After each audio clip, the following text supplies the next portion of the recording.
Good afternoon, everybody, and thank you so much for joining us today for our webinar, Maximize Your Political Campaign Reach with Programmatic Strategies. My name is Lara Lima, and I'm part of the marketing team here at StackAdapt. And with that, I'd like to hand it over to the presenters to get us started. Awesome. Thank you so much, Lara. Well, hello, everyone. And once again, welcome to today's webinar. As Lara mentioned, today we will discuss how to maximize your political campaign reach with programmatic strategies. My name is Jelena, and I'm an account manager within our political and advocacy team here at StackAdapt. Very excited to be here and share this valuable information with all of you heading into 2024 political cycle. I'll be presenting today along with my co-host Griffith. Hi, everyone. My name's Griff, and I'm an account manager also working on political and advocacy here at StackAdapt. Really excited to walk you through about how to use programmatic effectively for political campaigns today. I do want to mention right at the start that you'll see as we go through this presentations that, while other DSPs and maybe some walled gardens are really moving away from political, StackAdapt is truly leaning in. So we are here to help ensure that your political campaigns are the best that they can be, and we commit to always taking a solution-oriented approach with this sensitive vertical. So thanks for joining us today, and happy 2024 for all that celebrate. Awesome. So before we dive into the webinar, we wanted to let you know that there is a handout included with this webinar, which is our sensitive strategy playbook specific for political advertising. With this, you can learn more about how digital marketers can plan, prepare, and implement political campaigns that reach the right voters in 2024 and beyond. And you can find this in the handout area on the GoToWebinar panel. Okay, so we wanted to kick this off with a brief overview of StackAdapt. As many of you know, StackAdapt is a self-serve programmatic advertising platform, also known as DSP or demand-side platform. We're very proud to have a product that combines some of the most progressive machine learning algorithms and cutting-edge user experience. Within StackAdapt, users can plan, execute, and manage data-driven digital advertising campaigns in all channels, inventory, and publishers. So let's quickly go over our agenda. For today's webinar, we're going to focus on political programmatic campaigns and talk about how to effectively reach voters. We will then dive into the right channel mix and how to apply it. We will follow that with some tips on creatives that influence action. Next, we're going to talk about measuring success, which we all know is important to determine if our campaigns are working based off of our goals and KPIs. And then before we wrap up, we're going to touch base on some political campaign specifics and finish off the webinar with Q&A. And now, before I pass it off to Griff to get us started, I also wanted to let you know that we have a poll for this webinar. You're going to see it pop up on your screen shortly. Beautiful. So we wanted to give you a minute or so to vote. We'd love to learn more about which programmatic channels are you interested in exploring this political cycle.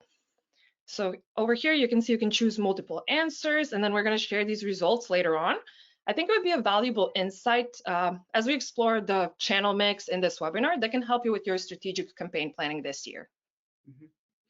And I can see about half of you all have already voted, so let's get those results in, and then we can get moving on to this presentation. Okay, cool. Beautiful, love to see it. Okay, so we're ready to dive in. I'll pass it off to Griff to get us started. Without further ado, really excited to talk to you all about how to effectively reach voters. I just want to confirm that I'm still sharing, and I am. Okay, well, let's dive right in. Okay, so I know I do not have to tell you all that understanding today's top political issues does help marketers create content that really resonates with the concerns and the interest of the target audience. Political advertising that aligns with current issues is much more likely to capture the attention and engage voters. So on this slide, you're going to see some of the top issues for young voters. Young voters in this instance are considered to be between the age of 18 and 34. And some of these top issues include things that, may sound very familiar, of course, including cost of living and inflation, jobs that pay a living wage, gun violence prevention, climate change, things of that nature.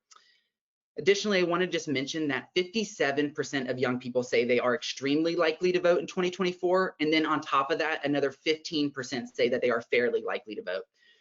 All to say that this is a cohort that is worth targeting and that is going to be extremely engaged this election cycle.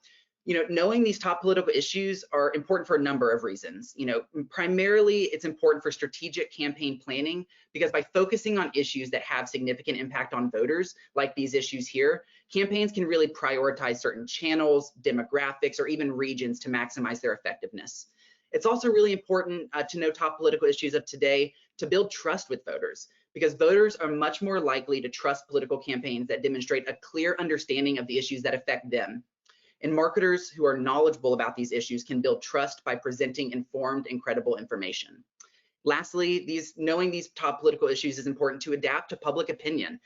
Public sentiment, as you all know, is changing constantly on these topics, and marketers need to monitor the shift in these public opinion to adapt their messaging and strategies accordingly. So in summary, knowing top political issues is essential for creating relevant, impactful, and trustworthy political advertising, and it enables marketers to connect with voters, address their concerns, and contribute to a more informed electorate.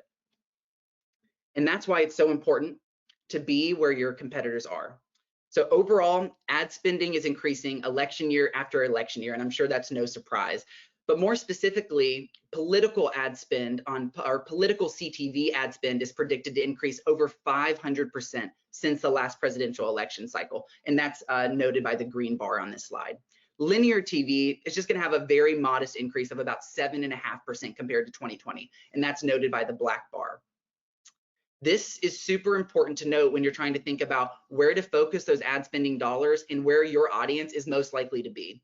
So not only is CTV projected to grow substantially, but digital in general is also expected to grow substantially.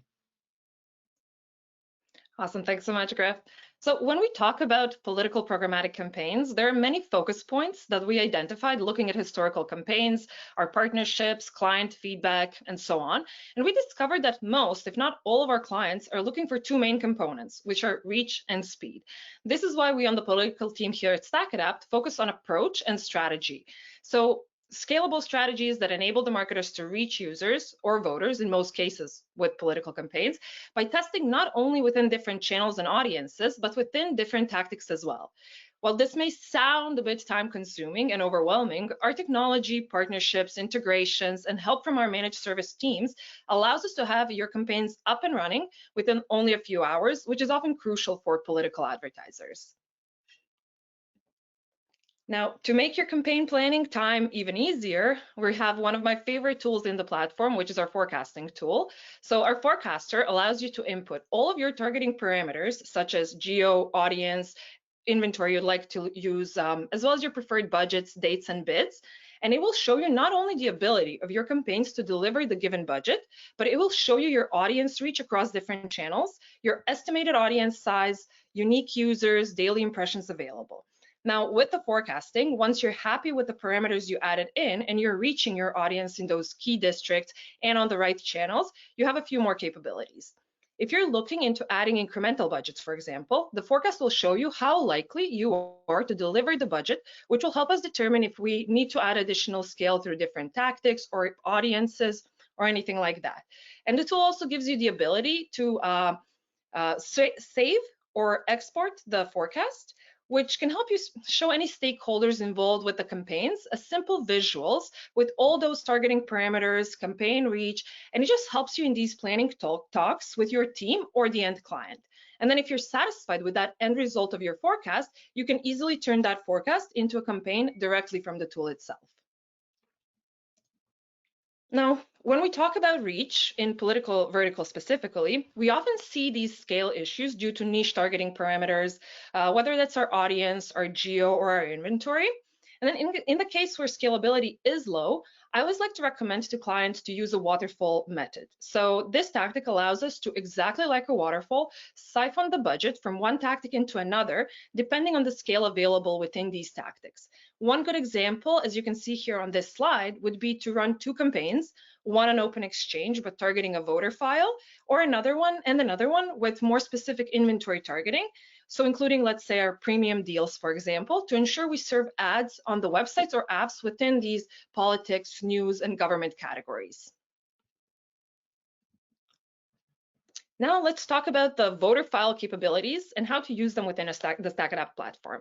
So for anyone on this call, if you work with LiveRamp, you probably know that uploading the file, matching it, pushing it over to a vendor, it can really take forever. So we have a direct integration with LiveRamp. The way that this works is if you have the voter file, for this part, unfortunately, even if you are a managed service client, you would have to still upload it yourself as we're not privy to seeing that first party data. but you can upload the file directly into our platform.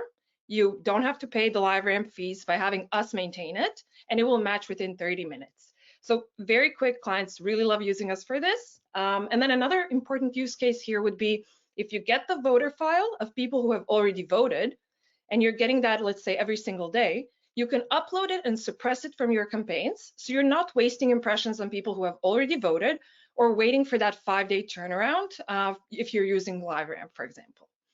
And then additionally, if your voter list is on the smaller end, you can use our audience lookalike expansion feature that can help to increase scale by targeting users that have similar online reading habits to your audience within that voter file. Okay, so now aside from these voter files, we absolutely have a different audience targeting on our disposal as well. And it can help you reach donors, political party influencers, any of those decision makers to persuade them to move public opinions or improve candidate recognition. As you can see here on this slide, we have our ABM targeting, which stands for account-based marketing. So what it does is allows us to use target users by organization they work for. So for example, I would say most use case scenario in political would be targeting whitehouse.gov domain, for example, and reaching users who work in the White House. So what you can do with that segment then is you can also layer different seniorities. So you're targeting these specific decision makers. Next one would be very similar to our geofencing. However, with our location segments, you're able to geofence the preferred area and collect an audience. And then you can use that audience to target it on different campaigns in the future.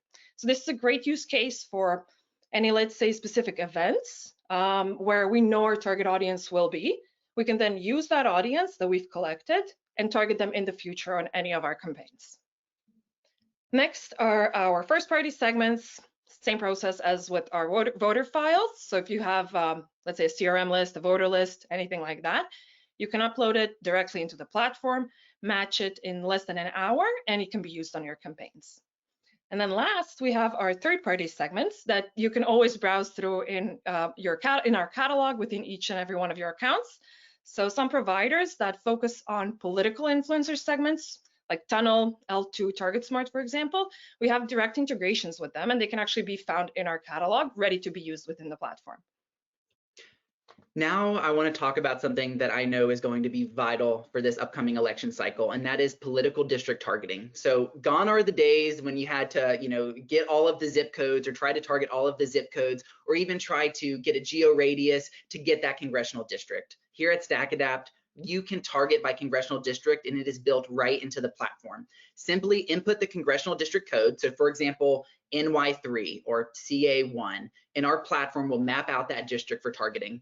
We can target US congressional districts or state legislative districts. So whether your goal is to raise funds, build audiences, or go get your voters to vote, our district targeting solution will allow you to get the right message to the right audience. Targeting via congressional district or state legislative district really allows for localized messaging and micro targeting. And that's because different congressional districts may have very unique characteristics, unique demographics and local issues. And programmatic advertising that targets these specific districts enables advertisers to create a localized and personalized messaging that resonates with the voters in that area. This can be used in our forecasting tool also to get a sense of the estimated audience sizes or even the projected available spend in that area. These districts are updated to the most recent changes, which I'm sure is on top of mind for everyone. These districts are updated to the most recent changes, so you can have confidence that all of the maps are accurate for 2024 and any future changes will be logged in the platform. Now let's talk about micro-targeting voters via third-party data partnerships that we have. Another tactic, and Jelena just mentioned this a minute ago, is our third-party audience catalog through our direct integrations with many of these data providers, which may look familiar. We have direct integration with these providers, which allow access to well over 350,000 third-party segments. Most of these can be accessed and requested immediately. These kind of third-party audiences enable us to target people based on many things, including their voting history. So we can target people or exclude voters based on their historic voting behavior or voting history. We can also target individuals based on their political topic of interest. So we can reach voters that align the most with our platform or even exclude those who oppose specific topics. We can also target via demographic attributes like age, gender, race, household income, and much more. And these third-party audiences, also allow us to target for voting behavior, as I mentioned. So voting files are updated in real time to instantly capture early voters or absentee voters, allowing you to target or exclude voters depending on your campaign goals. So our partners' files are updated in real time with the most up-to-date election data. And some of these providers, which may look familiar to you all, include Data Trust, i360, Tunnel, TargetSmart, L2, and many more. This is just a small subset of the ones that we have partners with, or that we're partners with. You can also intersect these third-party segments with your own first-party data. So for example, you could use a first-party list of confirmed voters in the primary and intersect it with maybe a Republican segment. So you can only target, so you're only targeting those individuals that voted in the primary and lean Republican or a registered Republican. Next, we're going to talk about retargeting linear TV viewers. This is powered by Samba TV's automated content recognition, or ACR technology, and it allows us to leverage off-the-shelf linear TV audiences across programmatic channels. So for example, through Samba's segments, we could target individuals that may have watched the first Republican debate or the second Republican debate. We could also target individuals that may have watched certain town halls on CNN or even Fox News. So these segments, we can even use them for exclusions in an effort to drive incremental reach or make sure that you're reaching cord cutters. So with Samba's segments, we are able to target TV viewers based on ad exposure, including by industry like political. We can also target via TV viewership, including certain films or TV genres or even specific TV programs. And we can also use them to target with demographics, including age or viewing language. Awesome. So next, we're going to talk about the channel mix and political advertising. But before we dive into that, I'd love to take a quick look at the poll results so we can kind of all see. Okay, beautiful. So most of you here on the call are going to be using traditional channels, so native video display, followed by CTV, which is not a surprise at all, digital out of home, audio, and then lastly, in-game. That's really amazing and valuable insights for us. And with that, we can definitely dive into the channel mix and we can kind of explore these channels a little bit more. So as we can see from the poll results, as most of you would probably agree, CTV is undeniably one of the most used digital channels within the political advertising. And it has always been a really great way to reach voters in their homes. On the other hand, however, CTV does have quite a high cost compared to the other channels, and this is probably why there's a higher percentage of you voting for native video and display channels as well, because they are kind of cheaper than CTV definitely and are helping with that reach. Now, streaming on CTV is expected to be, at least in theory, a lot cheaper because there's functionally an unlimited amount of it available. With Hulu, HBO's Max, Paramount Plus, YouTube TV, they're all accepting political ads to run during programs, which will make it far less competitive and much cheaper. But what this signifies is that there is a great spend opportunity within the CTV channel for the 2024 cycle. When we are looking at the channel mix and reach, it's important to stress that CTV is niche, and as you can see on the slide here, it only consists of 9% of StackAdapt's audience. So if your campaign is running CTV only, it will reach 9% of StackAdapt audience. However, if you add display, for example, your potential campaign reach goes up to 83%. With native, your potential campaign reach goes up to 58%. With video, this climbs up to 81%, and then with audio to 12%. So what this shows us is the importance of including different channels within our campaign tactics, as it allows advertisers to reach their audience exactly where they are, whether that is at home or outside of their home across all these devices. And this is now a great segue into another important channel, which is digital out of home. So with these commonly used channels, CTV, video, display, native, we also have ability to reach users outside of the scope of these traditional devices using our digital out of home advertising. So what digital out of home refers to is all advertising that you see outside of your home. So any billboards by the highway, gas station screens, screens on bus stations, in stores, anything like that. it has become one of the fastest growing channels, projected to reach $45 billion globally in 2024. And it works really, really great in the channel mix, as it allows us to reach voters with real-time messaging, targeting them with these high impact ads at scale.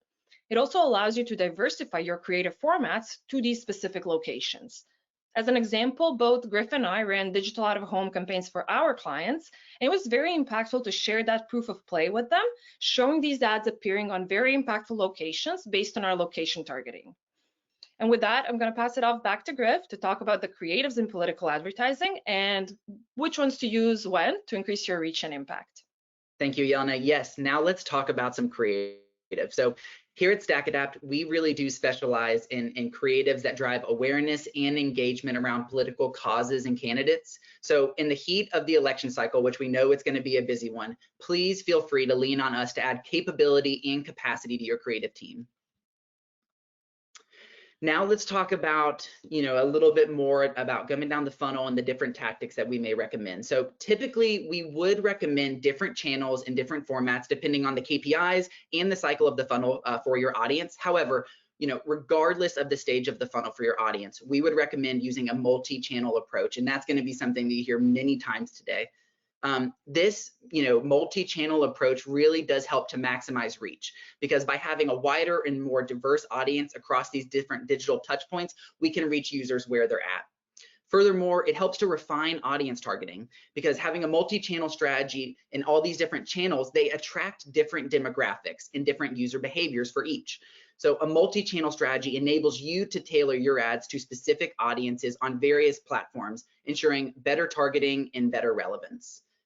Another way that it helps is to optimize performance. With Programmatic, you can analyze performance data and optimize your campaigns in real time, allowing you to allocate and reallocate budgets to the most effective channels and refine your strategy for better results.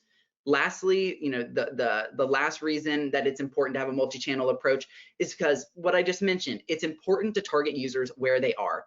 People use multiple devices throughout their day. They're not just watching, TV or CTV. They're not just sitting on their desktop or their tablet. So a multi-channel strategy really ensures that your advertising message remains consistent across these various devices and provides seamless and cohesive experience for your audience. So in summary, a multi-channel programmatic advertising strategy offers broader reach, better audience targeting, and real-time optimizations, providing a more effective and resilient approach to digital marketing. Next, I'm going to run through some of these specific assets that are described on this slide so you can get a sense of what they look like. First, let's talk about some of the display creative formats. The first one that you see on the left is social display. This has the same look and feel as some social ads that you may be familiar with. Social ads are a quick and easy way to reach new audiences with your high-performing social assets. So extend your reach outside of just the walled gardens while maintaining a familiar interface and experience. Also, maybe even try using these social ads by attaching a Facebook impression pixel on the StackAdapt ads so that you can retarget those that saw StackAdapt ads later on a platform like Facebook. It's essentially helping you create a StackAdapt retargeting pool that you can target on Facebook or any other walled garden later. The one in the middle is in-banner video. This is a very popular unit, and this is serving video assets in display placements, which generate lasting impressions, no pun intended.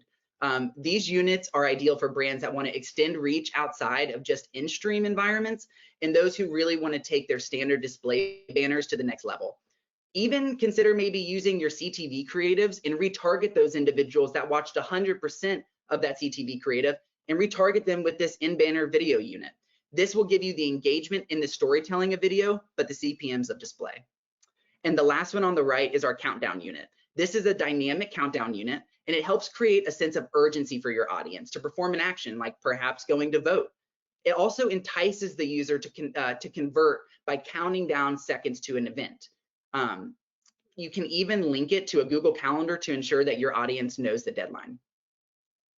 Next is direct response ads. Serve a display or a native ad with options so that users can select them, and then we can retarget those users based on their selection. By retargeting audiences that are collected from these direct response ads, we can serve them creatives that match their preferences or their selection. So for example, if someone on this screen clicked taxes, we can retarget them with creative that addresses that concern or that priority. Furthermore, it's the same with if they made the education selection. We can retarget that individual that clicks on education with creative that matches their top concern. And the next one that I'm going to mention is our broadcast banners. So elections tend to have their fair share, as you all know, of broadcasted events, and there has been a huge surge in broadcasted and live streamed events in recent years. You know, these broadcasts are crucial for undecided voters in particular, and they can serve as a great final push for gaining trust from your audience. So consider integrating these live streams and broadcasts in your rich media banners to showcase that these broadcasts at a large scale. And the next thing I want to mention is the creative builder. So we've talked about all of the creatives that we can make for you all. Now let's talk about an offering that puts that power in your hands. So in Q4 of last year, we released something called the Creatives Hub. Within this release, we announced a new capability called the Creative Builder. The Creative Builder is a self-serve feature that allows you to build HTML5 rich media display assets from one of our templates, all free of charge. The Creative Builder includes both animated and carousel templates, which you can customize with your own image, your own logos. You can even add your own styling and animation, and you can even choose your own font that fits the style of your brand. Once you're done customizing, you can generate ad tags instantly and manage them all within the Creative Library. Now let's talk about measuring success, something that's going to be extremely important for this year.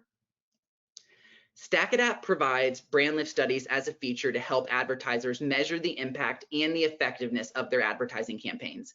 You know, by measuring changes in awareness or favorability or even consideration, clients can understand how well their message is resonating with the audience. These studies really do provide valuable insights into the audience's perception and the response to political ads. And understanding how different maybe demographics or different segments respond to a campaign really allows us to make targeted adjustments and optimizations. So, you know, additionally, brand lift studies often analyze the performance of specific creative elements. And for political clients, this may mean, you know, understanding the messages or images or what videos are really effective or the most effective in conveying the desired political narrative. Our in-house brand lift studies can measure things like candidate lift. So how likely are you to vote for, you know, X candidate? It can also measure persuasion lift. So what candidate first comes to mind, or even voter intent, like who do you plan on voting in 2024? A couple of key points to make here is that we can use this even if the CTV is used as the awareness channel. So even if you run a CTV campaign and you want to measure based on that, that is totally fine. We can still do it. It is completely customizable. Both the question and the answers here are totally customizable, including the number of answers that you want to have populating. Also, the results are in real time. So we're able to see this measurement in real time and see if we're getting lift, or if we want to change our setup, or if we want to alter our targeting at all. Lastly, we can retarget or even exclude individuals based on their answers here. So if we want to retarget individuals that answered favorably later down the road, we can do that. Or if we want to exclude individuals that maybe answered not so favorably, we can do the same thing there for future campaigns. And I know I just mentioned this, but we can use this to measure recall or sentiment when the awareness ads are served through CTV. So in this scenario that you're seeing on this screen, a user would see our ads through CTV, and then we would collect them as part of our exposed group. And then we would later serve them a brand lift study through display. We would do the same process with a control group, a group in which we know have not seen these awareness ads, and then we can compare the exposed and control group to see what our true lift really is. Now let's talk about first-party data attribution. This is something that has been widely requested, and it will be very important this election cycle and also to measure success. You know, using a first-party list like a voter list, for example, we can tell you what your penetration rate was within that list. This helps optimize campaign targeting for the future and helps prove the impact of your campaigns. So let me tell you how it works a little bit. First, you would run a campaign with StackAdapt using, you know, any targeting strategy. It can be first party, third party, it can be custom segments, whatever your targeting strategy may be. Then you would upload a voter list or any first party list, but in this example, it would be a voter list directly to the StackAdapt platform to be used for attribution. And then that voter list would be converted into online identifiers via LiveRamp. And then those online identifiers are matched back to impressions for attribution. And this would give us a penetration rate within that first party list that you uploaded. So then we can take that information and adjust our targeting and our positioning based on the campaign results so that we can influence and maybe increase voter penetration within that list. So for example, we could use a primary voter role list to see what % of people we hit within your campaign targeting so that we can refine that targeting or maybe hit more voters within that voter list. Amazing. Thanks so much, Griff. So I think you've all noticed a bit of a pattern through this whole presentation, which can be condensed to one phrase: test, test, test. Our team knows how important testing is, but we also think that the focus is shifting to testing tactic versus tactic instead of tech versus tech. So we understand this because the digital ecosystem is so commoditized. So if you're running, let's say, on DV360, you can access Magnite inventory through DV360. You can also access that same inventory through Magnite, or you can also access it through us. In all those three scenarios, your campaigns are going to perform differently because it comes down to that 1/10 of a second of execution.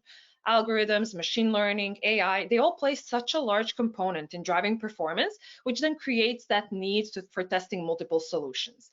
Now, StackAdapt's campaign performed differently for a couple of reasons. One of those is our approach to our inventory. So rather than accepting traffic from all sites and only excluding flagged inventory, we take a different approach. Our platform quality team, real human beings, they actually create an inclusion list of inventory that has been vetted and deemed brand safe environment. They go through every supply partner's inventory to exclude any sites that lack updated content, have too many ads loading on their sites, MFAs, or may have some malicious software. So we're also at the same time uniquely entirely domain transparent, so you can see all the sites and apps your ads are serving on. This is to be proactive, so you don't have to comb through all these domain lists and exclude inventory because it's already been done for you. What we want to do is we want to give you the visibility because we know it's important for you and your clients to know where your ads are being placed. And we work with a lot of exchange partners, as you can see here on this slide, and our stance on these relationships is to be supply side agnostic, meaning we will never prioritize one supply source over another, but rather focus on the inventory where your campaigns are performing best. Now, as we mentioned earlier, our team is absolutely here to help you in every step of your campaign lifecycle. We can help you plan your strategy, pivot when needed, deploy your budget quickly at any stage of your campaigns. We understand the dynamic of political advertising, and we focus on these speedy activations with average turnaround times of, we would say, under 3 hours. We are definitely here to support you as best as we can and get your campaigns not just up and running quickly, but with precision. And we're going to continue supporting you throughout that campaign lifecycle. Well, with this, we actually came to the end of our webinar today, but let's just quickly wrap up by going over some key points from the presentation.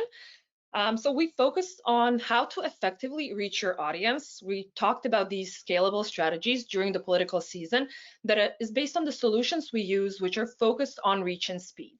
So using these voter files that become available quickly, tailoring your channel and creative strategy based on these user behaviors and locations in which we're most likely to influence users and voters. Next, we touched on the multi-channel approach. We talked about the significance of utilizing our forecasting tool to become aware of that incremental reach within our audiences in all these different channels. This strategy has been proven to drive greater scalability and reaching the right influencers in the right locations. And then lastly, we talked about the waterfall method, which is important in all stages of your planning. So whether you're using different audiences to reach voters, decision makers, from voter lists to third-party audiences, ABM targeting, whether it's using the different channel tactics, different creative strategies, different inventory options, all of that is to ensure that your media dollars are spent well and they influence the correct people. So this actually concludes our part of the presentation, and now we're going to pass it on to you to answer any questions that you may have. Awesome. As Yelena mentioned, let's now jump into the Q&A session of the webinar. So if you have any pressing questions to those two Lovely folks, please place them in the questions area of the GoToWebinar panel. I do see a few coming through already, so let's get started. The first question is, are there best practices for achieving a preferred frequency and reach within campaigns to ensure the audience sees the ads often but isn't overly exposed? Yeah, Yelena, I you can want to take that one? Okay, take it. Yeah, absolutely. So I think this question kind of reflects on the whole webinar that we just talked like through everything, because the best way to achieve that preferred frequency and reach is to use our channel mix, to use that waterfall method. Because if we let's say have a smaller voter list and we utilize that proper channel mix, we are actually expanding the reach of that voter list by trying to reach those users in multiple different channels, whether it's on their phones, on their desktop devices, on their TVs, however else. Now, aside from that, again, if we use the waterfall method to go through to kind of siphon our budget into it, we're also expanding that possibility of spending that budget. Next, what I would suggest is using our forecasting, because once we input everything in the forecaster and we pull out the forecast, the end kind of forecaster, we will be able to see our recommended frequency cap. So what that can allow us to do is to plan a little bit better and to implement those frequency caps on our campaigns or campaign groups. So that is another thing that we're able to do. So we're able to have our frequency caps on both levels. So let's say you are running a campaign group with 3 different channels, and you are able to, in that case, actually cap the amount of ads that a unique user is going to see on both levels. So if you want to have a user see 5 ads on their phone, you can cap it as 5 ads on display, for example, or native. But if you want users to be able to see 20 ads on never minding which device through which channel, you can actually cap it on the campaign group level.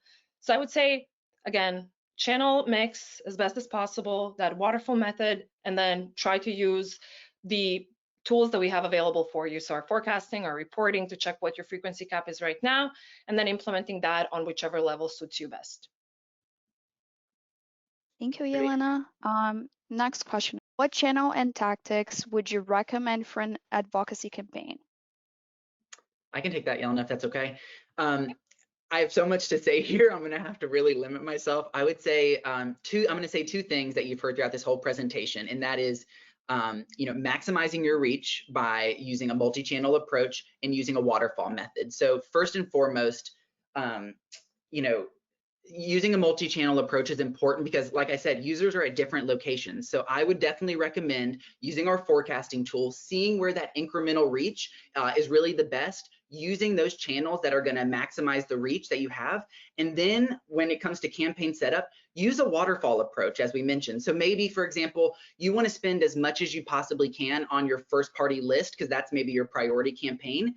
But perhaps it's a small list, so you may not have the opportunity to spend the entire budget on that. We would recommend, as Yelena mentioned, waterfalling that into a secondary tactic. So using a multi-channel approach, but then within that approach, going from a first-party list maybe into a third-party campaign, and then furthermore waterfalling that into maybe a lookalike expansion campaign or even retargeting. So a multi-channel approach, trying to maximize your reach where you can by using our forecasting tool, but then also using that waterfall method to make sure that we can deliver in full, spend in full, and that we are reaching people where they are. Perfect. Thank you. Next question. What best practice have you seen recently utilizing programmatic ad for lead generation that funnels to small dollar fundraising for campaigns and candidates? I have a couple ideas on this one, Yelena. I can take this. This is a question we get all the time, and I'm going to use a popular phrase, which is programmatic for small dollar donations is one leg of the stool, and we should really be used to emphasize and help out the overall strategy that you're implementing. However, on StackAdapt, there is a ton that we can do to kind of help optimize towards conversions or small dollar donations, and those are things like setting up the campaign as a conversion-focused campaign. That means the entire campaign will be optimizing towards whatever conversion events that you have attached to the campaign. The second thing that comes to mind is making sure that we have access to place our universal pixel on the landing page or whatever page we're using for donations. that will allow us to do a number of things, including optimize for engagements. So instead of optimizing for maybe click-through rates or cost per clicks, having our universal pixel on that landing page would allow us to optimize towards something called CPE, or cost per engagement. For StackAdapt, we consider an engagement to be anything that's 15 seconds or longer, and that's really what we want to be optimizing towards if we're trying to get people to donate. We don't want them to just be clicking on it. We want them to be engaging with that landing page, and then we want to be optimizing towards those conversions with a conversion-focused campaign. So those are some of the items that come first to mind. Yelena, I don't know if you want to add anything to that, but that's some things top of mind for me. No, I definitely agree with you. And I think utilizing our pixel also helps us track the average time on site. So we're able to optimize not just towards where we're seeing higher engagement rates, but we're able to actually maybe pause or filter through any inventory where we're seeing that the users are simply not spending any time on our site. It really does give us kind of a better insight and idea into the user behavior, which eventually then helps out with these donations. In retargeting, utilize retargeting. It is one of our best features. Perfect, thank you. Next question. What is the extent of the service for the political vertical clients?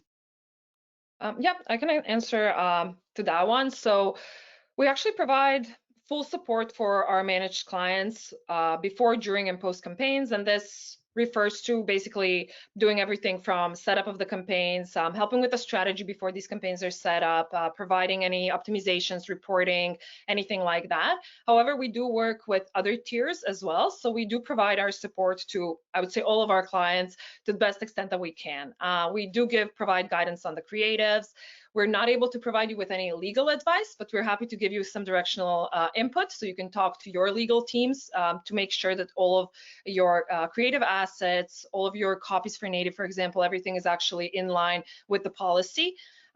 We are always here to provide any optimizations and reporting during these campaigns, whether these optimizations are something that we're already implementing on your campaigns and sending over a list of what has been done, or if we're just sending your recommendations so you can go ahead and implement these optimizations. And then after your campaigns are done, we're always there to provide you with these post-campaign wrap reports, help you build decks so you can present our results to your clients or any stakeholders. And I just want to add that, Yelena and I and the whole political team here at StackAdapt totally realize the urgency of political campaigns and typically, the very short turnaround times. And we are very used to that, and we are happy to execute as quickly as you need to. We really want to meet you all where you're at, and we want to provide as much support as needed.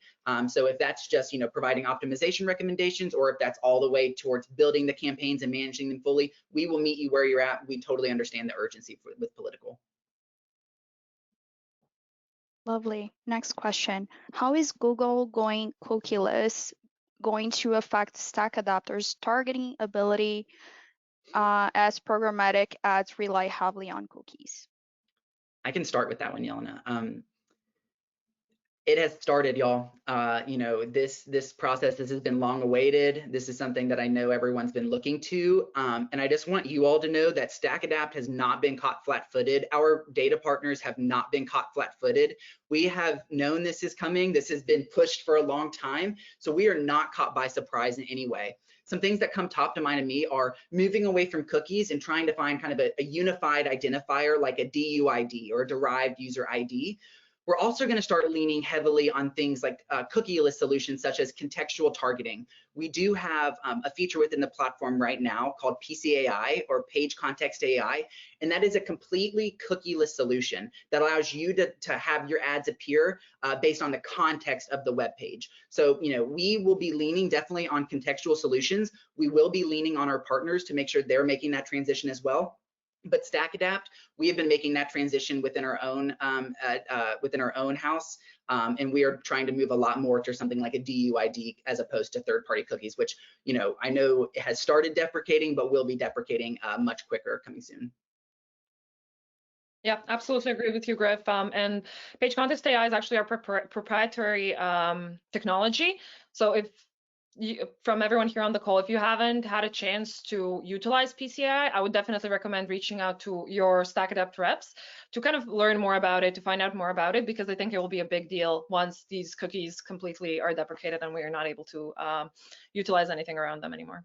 And for example, PCAI can be used for competitor conquesting. So if you want to make sure your ads are appearing next to maybe the opposing candidate or maybe the opposing issue that you're advocating for, we can use PCAI, use those phrases, use that context to generate placements that our ads would be right next to the context that we just inserted. So I think that is something we will be leaning on. But we, just to reiterate, we are prepared for this, and we have solutions coming out that are gonna identify this.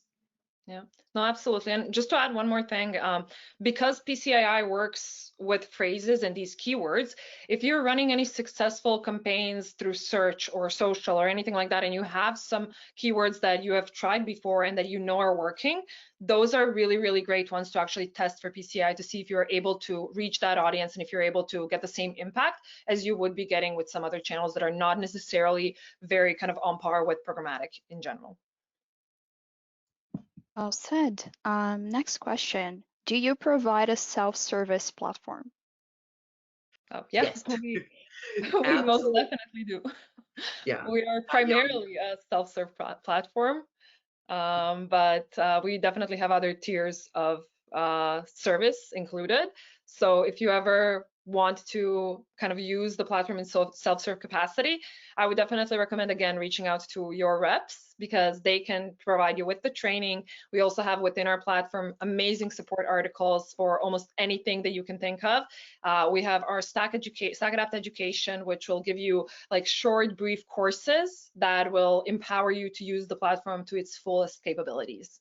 Yeah, and the UI is made in such a way that it is extremely self-serve friendly. I use this platform every day, so you may expect me to say that, but I genuinely believe that the way that the UI is laid out is very available for self-serve users, and I think you'll find that it is super easy, not just to do things like create audiences or maybe place pixels, but even to create campaigns from the start. We will walk you through demos and trainings. We want to meet you where you're at. So if you have a team, maybe an agency, and you maybe will lean on us for optimization recommendations or to make sure that things are pacing as they should, we are still happy to come to your agency or to host a training so that you all feel confident to execute any campaigns or any audience requests or forecasting. So feel free to reach out to your reps. We're happy to do demos and trainings because we want to make sure the power's in your hands to execute what's needed.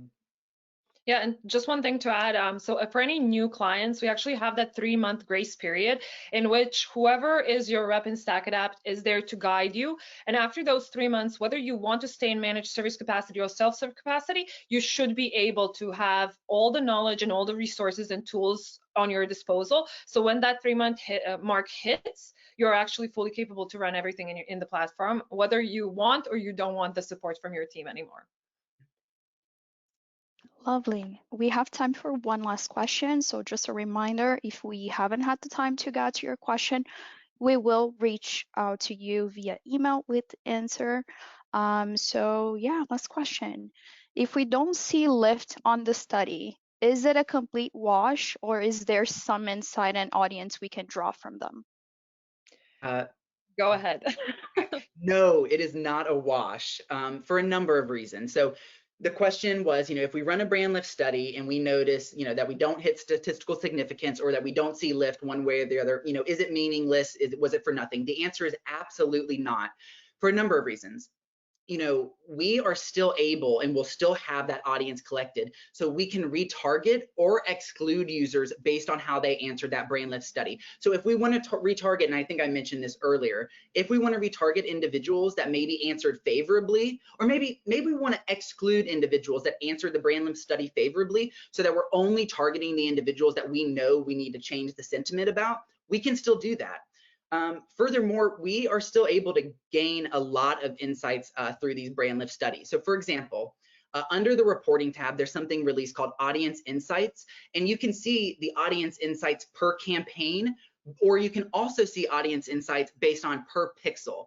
So in the instance that I'm thinking about, we could select the favorable pixel or the favorable conversion event for the brand lift study to get a sense of what individuals that support our candidate or cause are interested in, what their demographics may be, what channels they can be reached in. So through Audience Insights, we can break it down by pixel or by campaign. So the answer to your question is no, it is not a wash. It is absolutely still worth running, and there's valuable insights and actionable things that we can take away from it, even if we don't hit stat sig. Lovely. Okay, thank you so much once again, Griffith and Yelena, and that concludes today's webinar. So thank you all for attending today.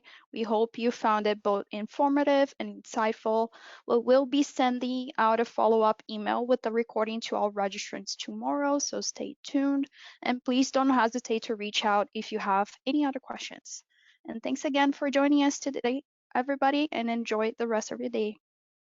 Yeah, thank you everyone so much. We really appreciate you all being here with us. We hope this was valuable.